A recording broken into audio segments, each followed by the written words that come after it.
Okay, hi everyone.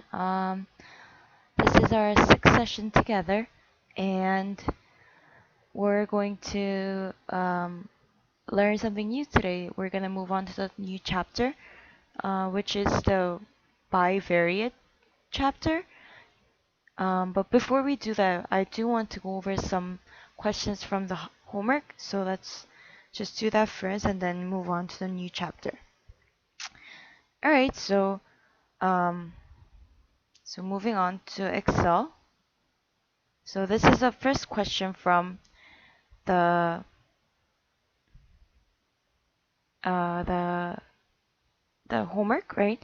So just looking at these data sets, right? Uh, these are the measurements of acid rain, and first question was to create the five number summary, and I think by now we are all experts of this. So we just do the minimum Q1 as usual up to max and determine the mean and standard deviation. We do average for mean, and for standard deviation we do stdev.s. We always do s because we are never going to find the population, right? Um, that's our ultimate goal essentially. We are looking for the mu, which is the population mean, and sigma square, which is the population variance. And we'll talk about that later on when we go back to the notebook. And I do want to go over the box plot because we only talked about it for a few minutes. So let me just copy this.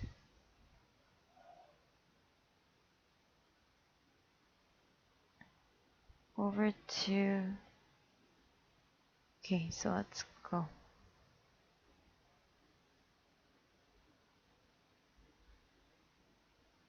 Alright, so it's here. Okay, actually, it is here. So these are the five number summary. We're gonna draw the box plot. So let me do a number line first, right? Say this is 0 and here 1. We have 3, 4, 5, 6, right? And this is out of scale. So we're going to draw the minimum as a bar and the maximum as well. So it's somewhere here. And we're gonna, for, we call it IQR, right? Interquartile range from 4.35, 4.34 is approximately here to 4.7. 4.7 is around here. Right, so we're going to draw a box and connect it with the minimum and the max. And the median falls right in the middle. So it's right here. Okay, so it's right here, right? So this again represents the min. Here is the max. Here is the median.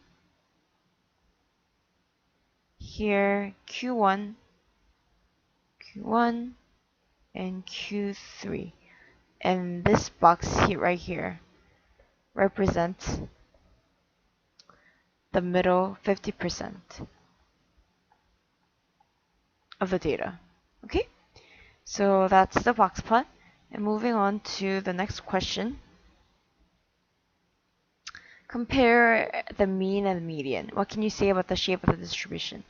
So here we have mean of 5.55 and the median of 5.52, and these are approximately the same. These are very, very close together. So what can we say about that? If um, median and mean are close enough, we can say that the distribution is symmetrical, right? And we can actually see that from here. I mean, this is out of scale, but we can kind of see that this is from here to here. Just use this. Here to here, they're almost not equal, but very, very, very close enough, right? So we can say that this is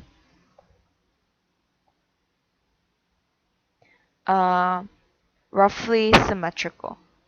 And symmetrical, when the data distribution is symmetrical, the mean and the median are roughly the same, roughly symmetrical.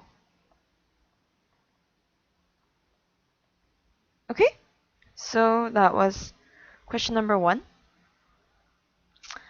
Let's see if there is anything.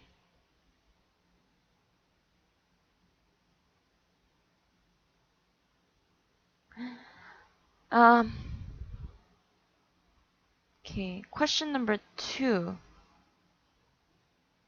They are pretty much the same. Okay, alright, let's do something. I wanted to let you know an alternative way to create a histogram, and this is very, very, very simple. So let's do, let me just, okay, height is, okay, and let's, for an alternate way of doing this, we're gonna create something called bin range. Okay, and bin range, what it means is that we're going to lay out the intervals. So I remember that it started from the minimum value is right here, 3.58. So we're gonna start from, say, we're going to start from 3.5 and increase it by 0.1 interval. Okay, and we want to continue this pattern until we reach 5.5, right? Because this is the maximum value. So we're going to drag it down.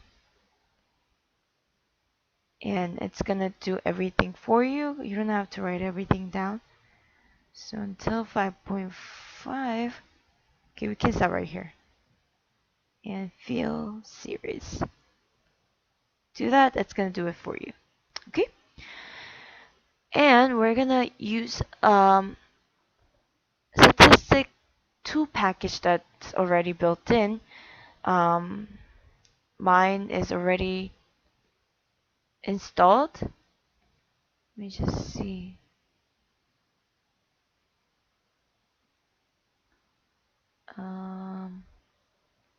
Believe it was here.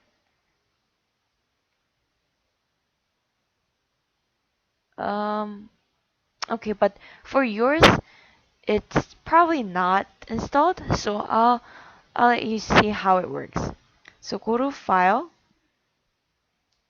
Yours might not look the same as mine, but it's pretty much the same thing. So go to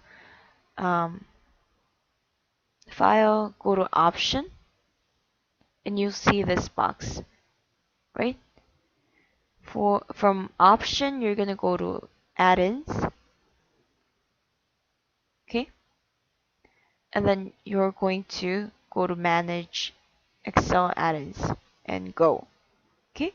And you're gonna check off this, the first thing, Analysis 2-pack. Check it off by clicking it and then press OK. And now the 2 package for statistical analysis is installed in your Excel. Alright, so I'll give you time later to install it, but it's, again, it's from File to options. From options, go to add ins, and then manage, go, and you check up the analysis toolpack and press OK. Right? So if you install this, what's really, it's really nice that you have that because they give you everything. Right? So now if you go to data tab, you see this thing here, data analysis. Okay? So you're gonna press this and it gives you a whole bunch of options, right? But now we're going to choose histogram, press OK, and it's asking for the input range. Okay, so for input range, you're gonna put the data. So click the data, and bin range is what we just created. Bin range is right here. So just click, drag it, and press OK. And now we're going to see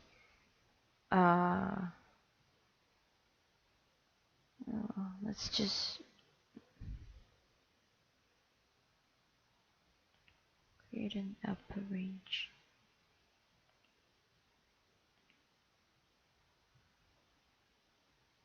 Okay, so press OK.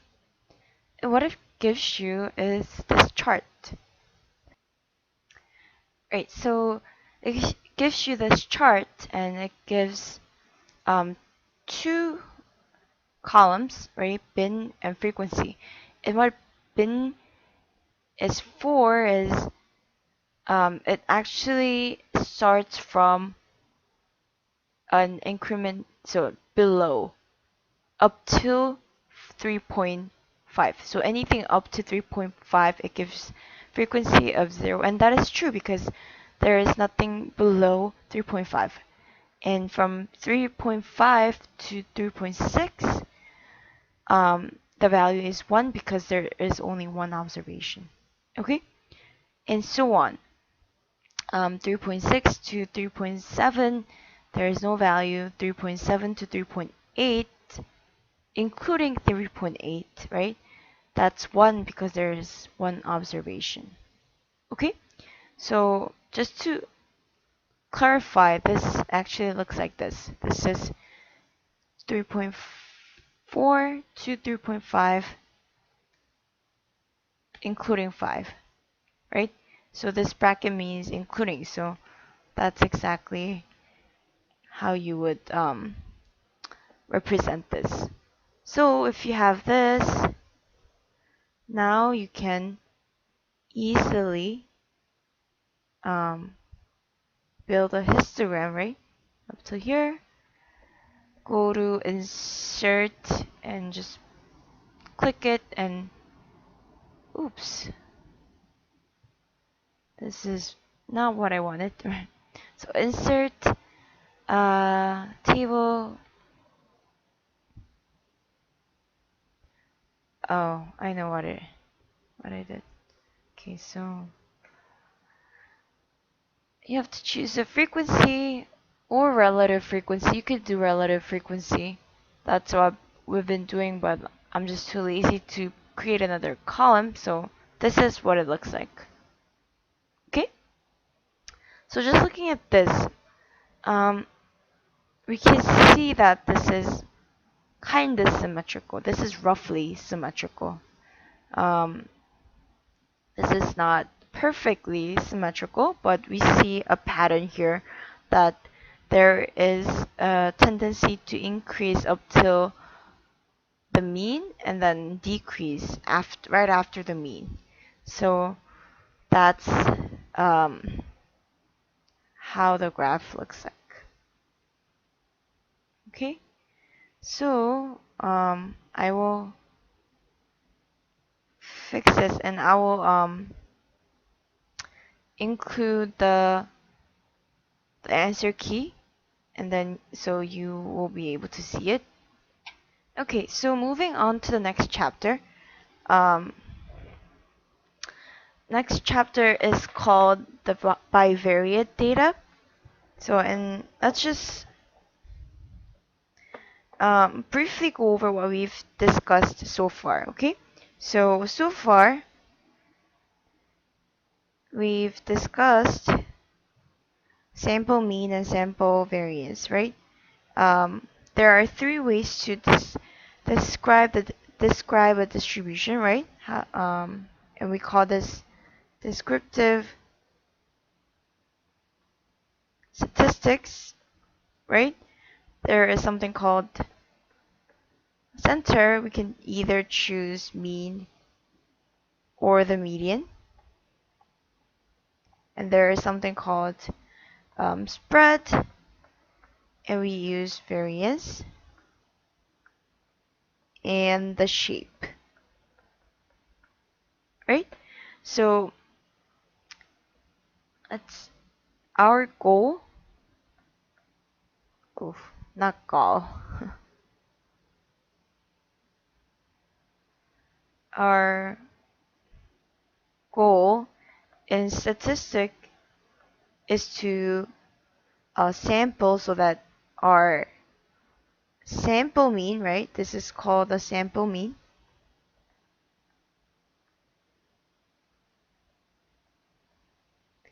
Is as close as possible to the population mean.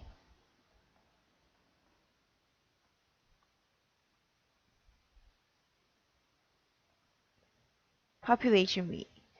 And this is the true value that we're looking for, and this is the mu and the x bar, right? And also same thing as this, we have variance. Variance here is s squared sample variance, and we want it to be as close as possible to the real true variance sigma squared. This is the population variance. Okay? And here we only discussed one variable, right? So we've looked at number of minutes of long distance calls. What else have we looked at? We looked at the open prices for Google stocks, so on and so forth. So we only discussed one single variable, right? But here we're going to look at two variables, and we call that bivariate data. So this involves two variables.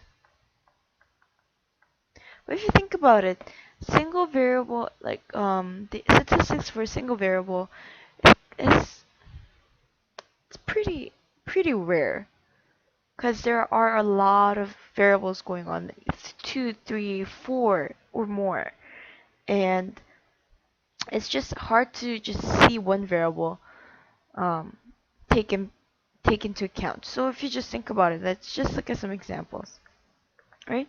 So what are some examples of bivariate? Um, Again, bivariate meaning two variables. So what we're looking at is the relationship between the two.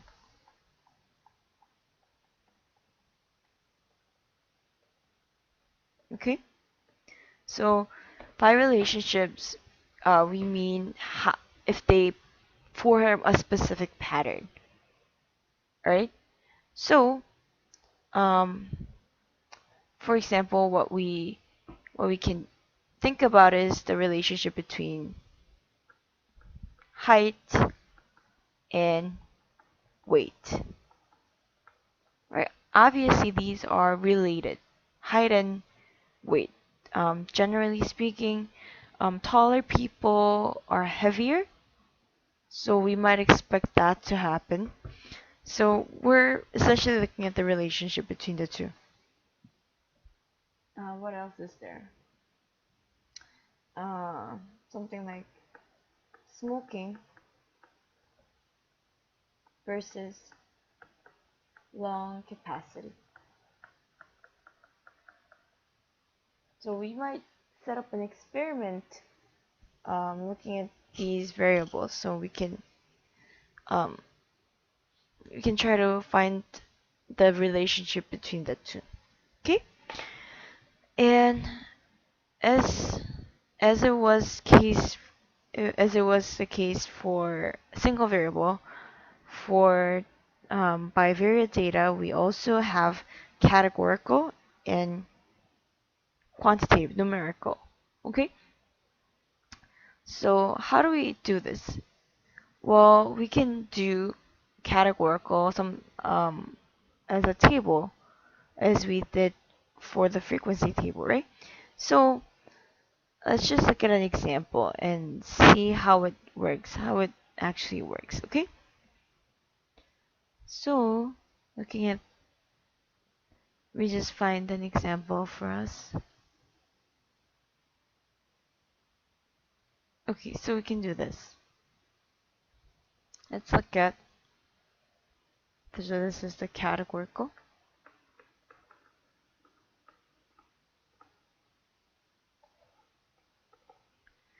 Um, School admission rate.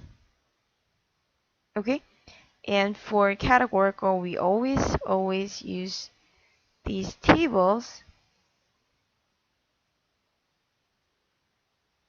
and which is pretty cool. Um, so it looks like this. So on one side, either row or column, you have one variable, and on the other, you have the other variable. Okay, so it looks like this. So admit or not admit, right? These are the two main variable. And here you have male and female. So these are variable 1, these are variable 2.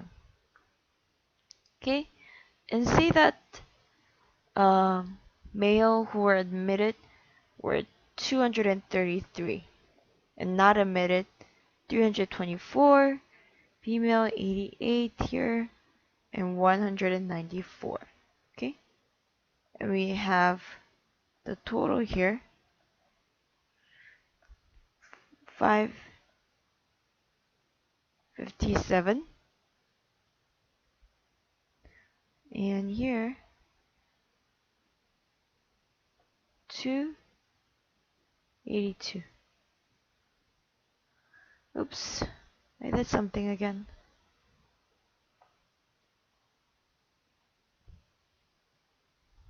Okay, so let's see. 557 and 382. We also have the total section here, right? The total. Okay.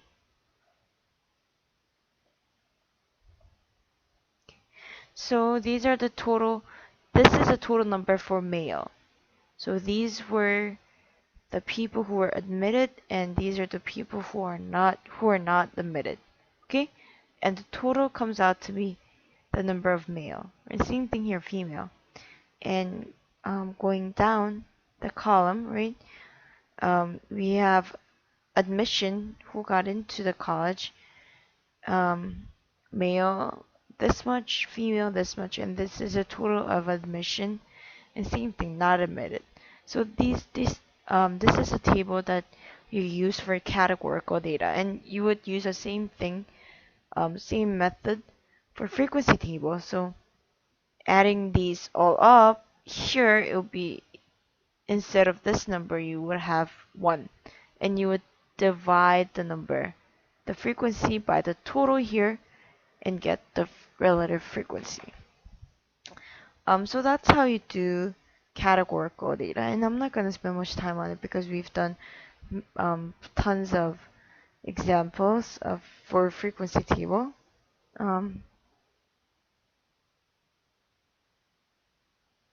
Alright, so let's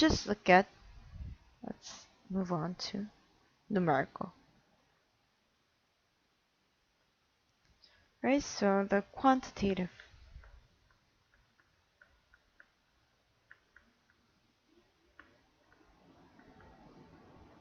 Right, so for quantitative data,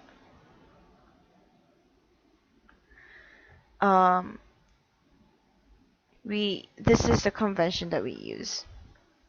Since we have two different sets, right? We're gonna label one of them x. So x1, x2, 2xi, and we're gonna have y1, y2. It's not working.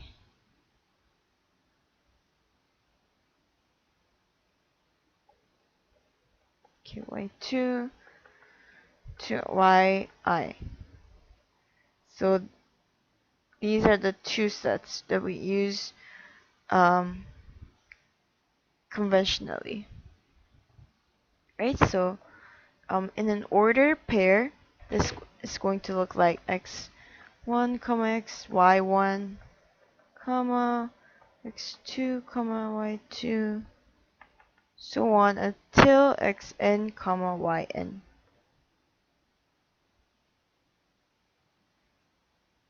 Alright, so what we do now is we look at the relationship between x and the y, right? And we want to do that graphically to see if there is any relationship between the two. So what we do is we plot x versus y. So this is x, this is y. And then we're gonna plot it by putting a dot. Okay? So you will put some dots like this. I'm just making a random one. And we call this scatter plot. I spelled it wrong again. Scatter plot. Okay.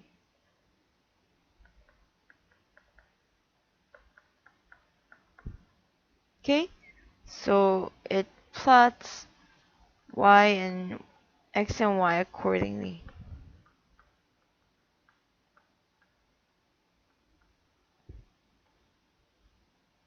Okay.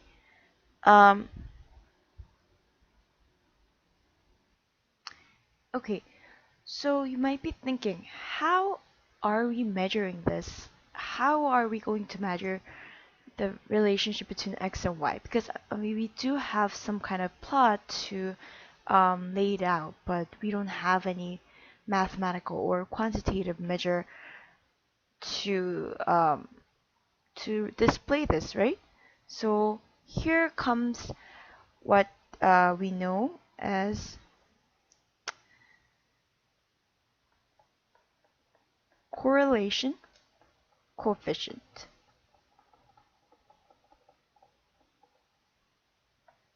Okay, and this is used to measure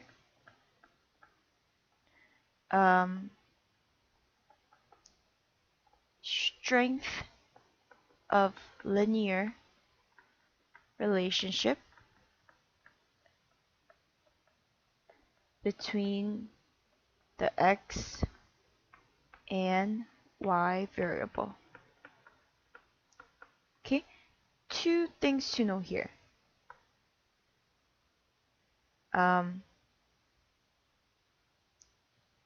It's quantifying the strength right?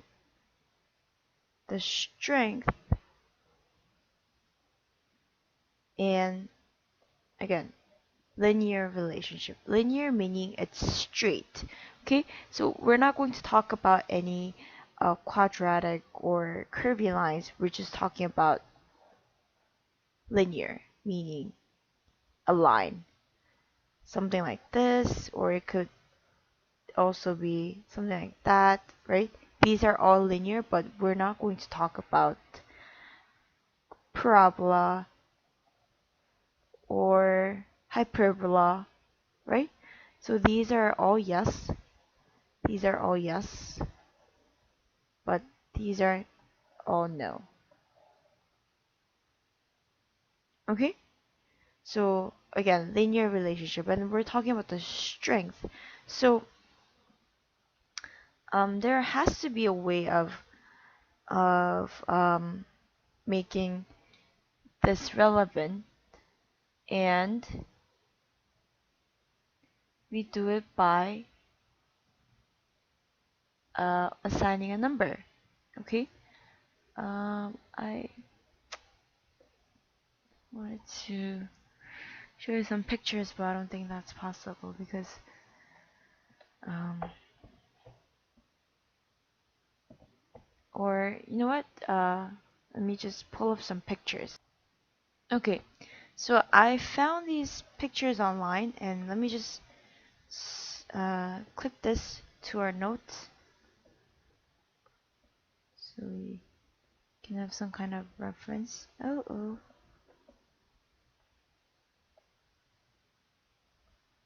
I don't know why it's not working.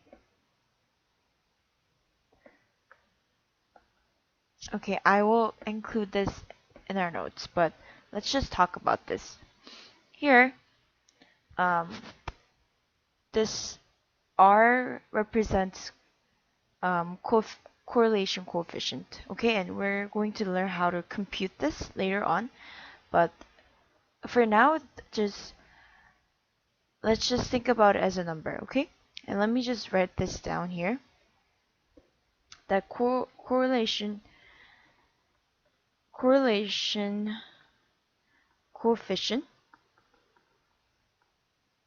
which is represented as the letter R, is always greater than or equal to -1 and less than or equal to 1. Okay, and it's always measuring linear relationship. Okay, so by convention, when it's -1, it's negative. The slope is negative, and 1 is positive, obviously, right? And this picture before, this shows how it can be, how R corresponds to different relationships. So these dots again represents the observations, and if they are in a straight line but going down, this is a negative slope, right? Then R is -1.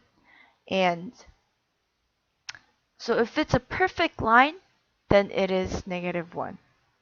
Right? And if it's close to a perfect line, like in this case, right? In this case, this is almost like a perfect line, but a little scattered, then it's very close to -1. Right? And here, you don't see any relation. I mean, you do see a relationship, but you don't really see a linear relationship. You don't see any straight line going on. So that's why it's very close to 0. If correlation coefficient is 0, that means there is no linear relationship. But this is close to having not close to having nothing, non-linear relationship, right? So that's why it's very close to 0. And on the flip side, if it's going up like this and it's linear, then it is +1 because it's a straight line going up. And if it's somewhat close to a straight line but not really, then it is a number close to positive 1 because it's in going up in increasing direction, right? And if you see a clear pattern that is not linear, then r is 0. So this kind of looks like a parabola, which is not linear. That's why r in this case is 0. Right? So going back to our notes. So it's always in greater than or equals to -1 and less than or equal to +1. Alright? So that's correlation coefficient, and let's kind of see how to calculate these this correlation coefficient, okay? So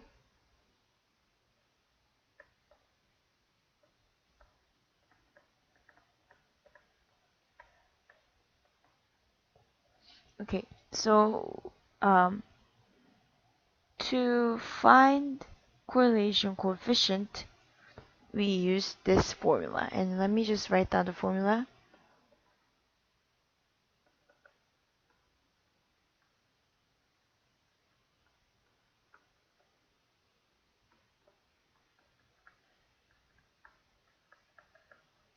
Bar over Sx, and same thing, yi minus iy bar. Okay, if you look at this is really very similar to something that we learned before. Do you remember what it was? It was a variance formula, right? So recall variance of x.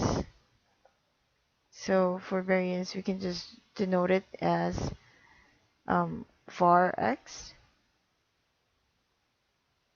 So variance of x, or s squared equals what? Sigma from I equals 1 to n, and we take the square of xi, I observation, right, minus x bar squared, and then we divide this by n minus 1. Okay? So this is something very similar, but what we're doing here is instead of taking xi minus x bar and squaring them, we have x and y separately. Okay? So we have separate versions, but we have the n minus 1 right here. But what we're doing here is we're dividing it by the standard deviation of x and y separately. And what are we doing? What are we exactly doing here? We're fixing up the unit, right? Because in variance, whatever unit was, it was unit squared because we were squaring it, right? It's similar to that, but we're dividing it by the standard deviation of x and y, and if you multiply these two, these are squares, so it's not, the unit is not in square, right? So this is a way to calculate calculate the correlation coefficient.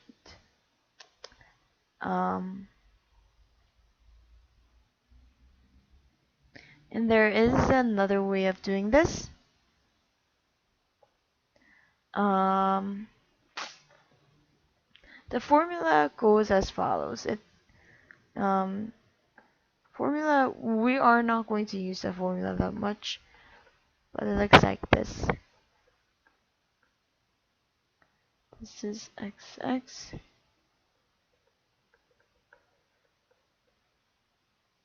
and xy, right? So this is the standard deviation. The sums of square deviations of x and y. Alright, so this part looks like this.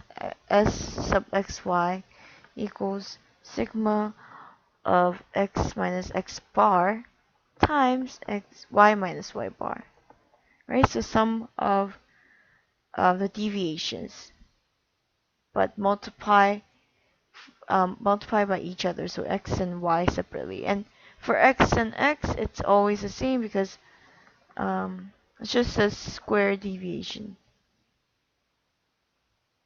and summing them all, right? So this is the x version, and then you would have the same for y. Um, okay, so let's see an example of this. So we're going to, um, actually, yes, we are going to do this, but on Excel. And obviously, Excel is going to have a separate formula, function for this, so you don't have to calculate everything. But I mean, it's our first time, so why don't we just try giving it a shot? Just calculate it on Excel, and let's see how the built-in function works. Okay, so let's move on to Excel now. Okay, so we moved on to Excel. This is the class activity file. Alright, so let's see how it works. So we have body length for female in centimeters, and we also have the weight in pounds. So we are looking to see if there's any relationship between these two variables. Okay, so let's just remind ourselves of the relationship. The formula. Okay, so I'm just gonna write it down here. Okay, let's write it down. So our correlation coefficient is 1 over n minus 1. And then we have the sigma, right? This is xi minus x bar over sx times yi minus y bar, same thing, and y sy. Okay, so this is the what is the formula for correlation coefficient, and another one is sxy over sxx times syy. Right, so these were the two formulas that we can use to get correlation coefficient. Right, so let's just start by labeling these. Right, so okay, let me get my cursor back.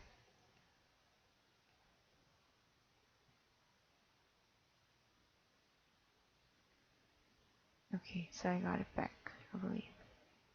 Yes. Alright, so what I'm going to do here is I'm going to add a row. No, let me just add it here. Cell shift cells down. No.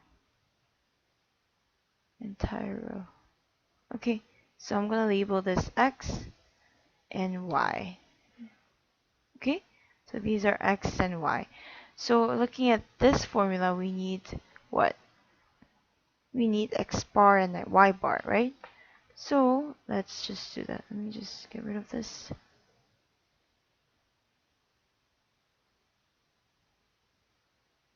I'm going to add another column. So here I have X bar. X bar is always what? Average of these numbers. If you drag it down, you have the average. Right, let me just label it. Average. So these are the averages. And what we are doing here is we are subtracting the average from the what? xith observation, right? So let me just write it down. Xi.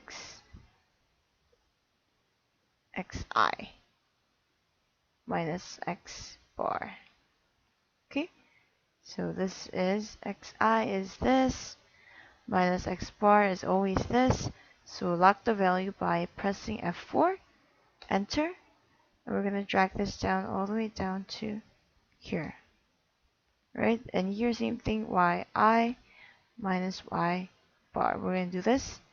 Yi is right here, minus y bar is right here, and lock the value, enter, and you just drag it down.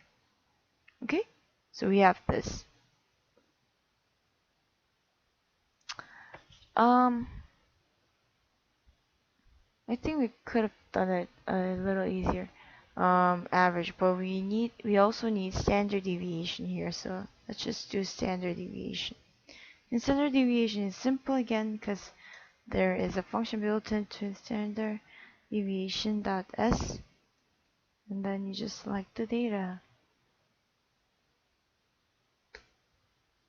Okay, and do the same for next value, and let's just see how it played out, if it's correct or not, right?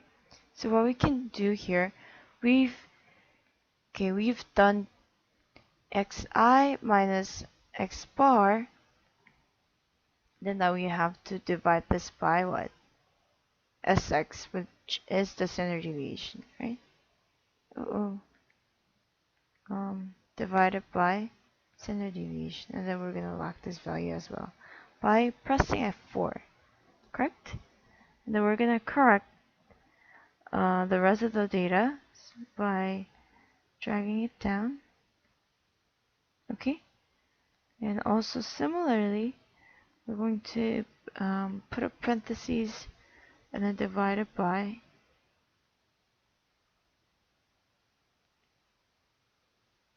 y standard deviation and press enter. Okay, so again, very simple. You just drag this down, and we have a problem, because why? I didn't lock this value. We're gonna lock this value by pressing F4, and then if you drag this down, okay, so these are the numbers that we get. And what do? We multiply these two numbers and we add them. Okay, so we're gonna multiply these two. We're gonna multiply this and this. Okay,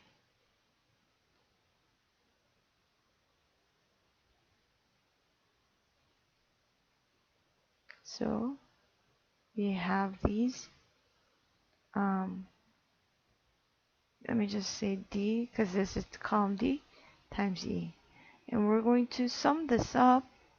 So sum of all these, right? And then how many observations are here? So let me just found n by doing COUNTIF, and give it a range,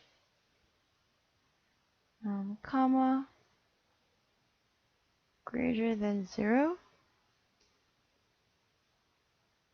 Oops, yes, I forgot the quotation mark here. And you get 8. Oops, sorry, I forgot to zoom in. Sorry if you couldn't see this. Yes, this is a lot better. So n is 8, right? And what do we do from here? We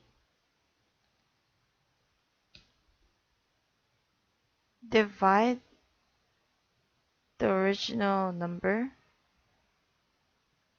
by n minus 1. n minus 1. And this is R, correlation coefficient. Okay? So that's pretty much how you find R.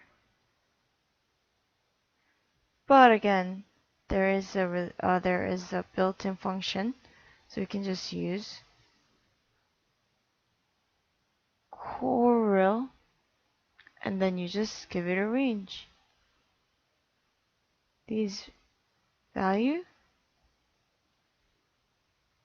Okay, what did I do?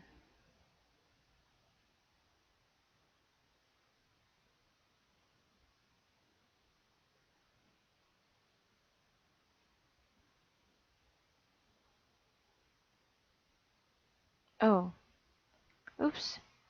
So correlation, you have to give x and y, both x and y.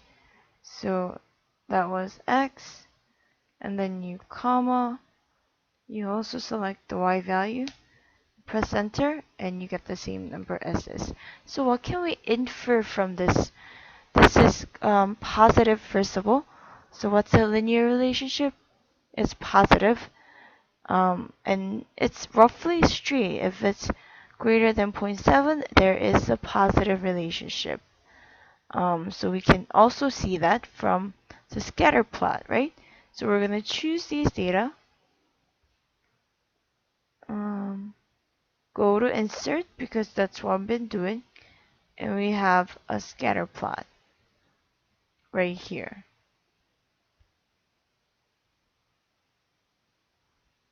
So if you do that,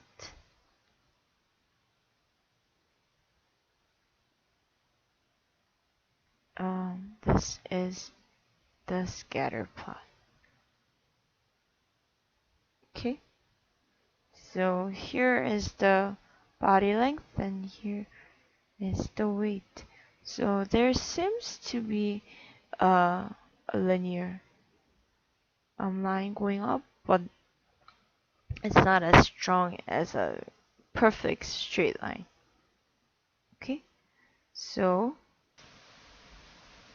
so um, that was our class activity, but we're gonna move on to the next tab here. Let me just shift this a little bit so you can see. So if you look over here, there's another sheet. I'm gonna label this. Let me just label this right now. So it's called the salary. Okay. So if you go to the salary tab, you'll see some information here, and there are a lot of observations. So we need to be careful with this a little. So there are variables. We have, first of all, we have gender, we have current salary, years of education, and minority classification and date of birth. All right, so since we have all these variables, we have to really have to nail down to two main variables, because when we're doing correlation, we're only looking at two variables, and we're going to talk about this later on. When there is a third variable that is affecting the data, we call that lurking variable. All right, so we're gonna see that happening here, and in order to really see, we're first of all we are first of all looking at the current salary and years of education, and there are all these minority classification, gender, and date of birth. So we want to minimize the effect of all these. So first of all, we're going to classify these in terms of gender, and from gender, male and female, we're going to have a current salary and years of education um, um, compared together. So we'll see how it works out. And for now, we're just going to ignore the minority classification part, because that's another thing. If you look at it, it's 0 and 1.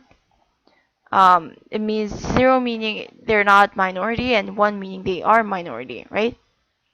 So what we do with this, we want to classify this. What we don't want to, we really don't want to pick out the ones and then copy and paste, because there is is a function for that. There is a function, so we are going to use that. So if you highlight these, and then if you go to data, right, and then we're going to do something called filter. All right. So if you do filter, right, you see all these little things here where you can click. So if you click this, so you see select all, female and male, right? So why don't we just do male first? Let's just do male and click OK. Okay, I keep forgetting this. Sorry, I'm just going to zoom in a little. Let's see. If you zoom in, let's do 200%. So yeah, so now we see better. Um, so gender is all filtered in. So now what we see here is just male. Okay, so let's go up and let's kind of see. Um, so now we have current salary and current education. And from here, what we can do here is can just select these two data. Okay, can just select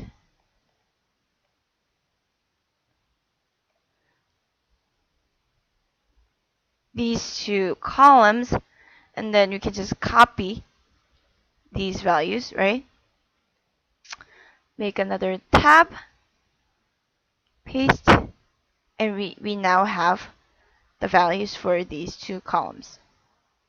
Okay, and from here, we're going to do the same analysis. So we're going to do um, correlation coefficient as we did before here. I want you to do it by hand manually first and then compare the result using the built-in function. All right, and I want you to come up with a plot, scatter plot. So I'm gonna write it down here. So first, um, first filter the information, and I'm gonna undo all the filter here so you can do it yourself, and then you're going to do um, correlation coefficient. Relation coefficient manually and compare the result with the built-in function.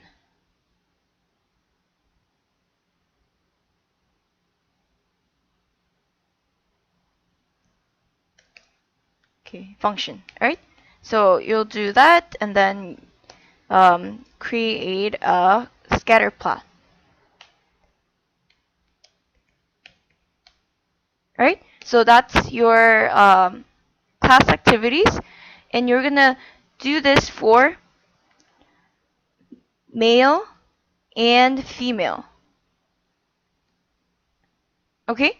So you're gonna come up with information for male and separately female, and we're going to see a pattern. So I want you to comment on the pattern and what can you say about the relationship.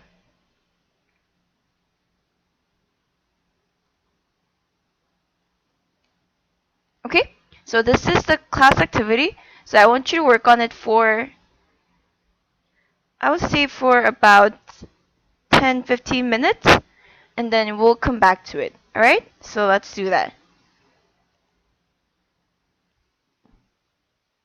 Um, that was if for Excel.